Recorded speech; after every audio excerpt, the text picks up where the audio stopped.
Hi all. ഞാനൊരു 21 days ചലഞ്ചുമായിട്ടാണ് വന്നിരിക്കുന്നത്. എന്നെ തന്നെയാണ് ഞാൻ ചലഞ്ച് ചെയ്യുന്നത്. അതായത് ഈ 21 ഡേയ്സ് മിനിമൽ ഡേയ്സ് ആണ്. കാര്യം ഈ മിനിമം 21 ദിവസമെങ്കിലും ഒരു കൺസിസ്റ്റൻസി ഞാൻ എൻ്റെ അടുത്തുനിന്ന് ഞാൻ തന്നെ പ്രതീക്ഷിക്കുന്നു. 21 ദിവസമെങ്കിലും. ഓക്കെ, അപ്പോൾ എന്താണ് ചലഞ്ച് എന്ന് വെച്ചാൽ ഈ 21 days no junk foods, only home made.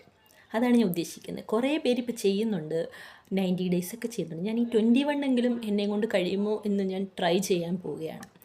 അതേപോലെ ഈ 21 ഡേയ്സ് കൊണ്ട് എനിക്ക് എന്തൊക്കെ ചേഞ്ച് വന്നു, ഓരോ ദിവസവും എന്തൊക്കെ ഞാൻ കഴിക്കുന്നു, അതൊക്കെ ഞാൻ അപ്ഡേറ്റ് ചെയ്യാം.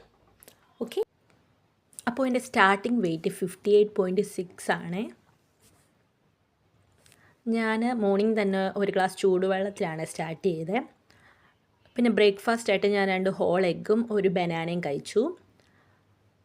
പിന്നെ ഒരു 11 മണിയായപ്പം ഒരു ഡേറ്റ്സും സീഡ്സും ഒക്കെ വെച്ചിട്ടുള്ളൊരു ലഡു ഞാൻ കഴിച്ചേ. ഹോം മെയ്ഡാണേ. പിന്നെ ലഞ്ചിന് ഞാൻ കുറച്ച് ഫ്രൈഡ് റൈസും കുറച്ച് ചില്ലി ചിക്കനും കുറച്ച് സാലഡും കഴിച്ചു. ഒരു 4 മണിയായപ്പോൾ ഞാനൊരു കോഫി വിത്തൗട്ട് ഷുഗർ കുടിച്ചു. പിന്നെ ഡിന്നറായിട്ട് ഞാനൊരു സാൻഡ്വിച്ച് പോലെ ഉണ്ടാക്കി കഴിച്ചു, ഒരു ബ്രെഡ് വെച്ചുള്ള സാൻഡ്വിച്ച്. ഡേ 1 വളരെ മംഗളമായി അവസാനിച്ചിരിക്കുന്നു. എന്നെപ്പോലുള്ള എല്ലാവർക്കും ഞാനൊരു പ്രചോദനമാവട്ടെ.